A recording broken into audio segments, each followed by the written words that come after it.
അപ്പോൾ എല്ലാവരും പ്രത്യേകം ശ്രദ്ധിക്കും. ഞാൻ ഡയറ്റിലാണ് കേട്ടോ. അപ്പം നമ്മളിത് ഉണ്ടാക്കാൻ പോകുന്നത് ഒരു കൊത്തു പൊറോട്ടയാട്ടോ. വീട്ടിൽ കുറച്ച് പൊറോട്ട ബാക്കി വന്നപ്പം ഞാൻ ഉണ്ടാക്കാമെന്ന് വിചാരിച്ചു. അപ്പോൾ നമുക്ക് സവോള ഫസ്റ്റ് നീളത്തിൽ അരിഞ്ഞെടുക്കാം. പിന്നെ ക്യാരറ്റും അതുപോലെ തന്നെ നീളത്തിൽ അരിഞ്ഞെടുക്കുക. പിന്നെ നമ്മുടെ പച്ചമുളകും നമുക്ക് വട്ടത്തിൽ അരിഞ്ഞെടുക്കാം. പിന്നെ ഗാർലിക്കും അരിഞ്ഞെടുക്കാം. അതിൻ്റെ സൗന്ദര്യം നിങ്ങൾ കാണാതെ പോകരുത്. അപ്പോൾ ഓക്കെ, നമുക്ക് അടുത്ത് നോക്കാം. നമുക്കിതെല്ലാം ഒന്ന് വഴട്ടിയെടുക്കണം എണ്ണയ്ക്കകത്ത്.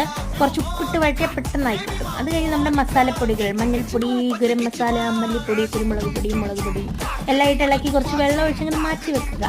അത് കഴിയുമ്പോൾ നമുക്ക് നമ്മുടെ പൊറോട്ട എടുത്ത് കൊത്തായിട്ട് കഴിഞ്ഞിട്ട് പിന്നെ ചിക്കൻ കറിക്ക് അത് നമ്മൾ കാണാതെ കുറച്ച് ചിക്കൻ എടുക്കണം കേട്ടോ. അതും ഒരു മുട്ടയെടുത്ത് ഇളക്കി നമ്മുടെ ഈ സംഭവത്തിനകത്തോട്ടിട്ട് ഇളക്കി വെക്കാം. ശരിക്കും പറഞ്ഞാൽ ഇത്രയുള്ള പരിപാടി. പിന്നെ നമുക്ക് കുറച്ച് ഷോ ഒക്കെ കാണിക്കണമല്ലോ, അതിന് നമ്മുടെ സ്വന്തം വീഡിയോ ഒക്കെ എടുത്തു. അത് കഴിഞ്ഞ് പക്ഷേ ഞാൻ കുറച്ച് ചിക്കൻ കറി ആഡ് ചെയ്തു. വേണമെങ്കിൽ ആഡ് ചെയ്താൽ മതി കേട്ടോ, കുറച്ചുകൂടെ ഫ്ലേവർ കിട്ടും. അപ്പോൾ എളുപ്പമല്ലേ? നിങ്ങളെല്ലാം വീട്ടിൽ ട്രൈ ചെയ്ത് നോക്കണം. ഓക്കെ, അപ്പോൾ ബൈ.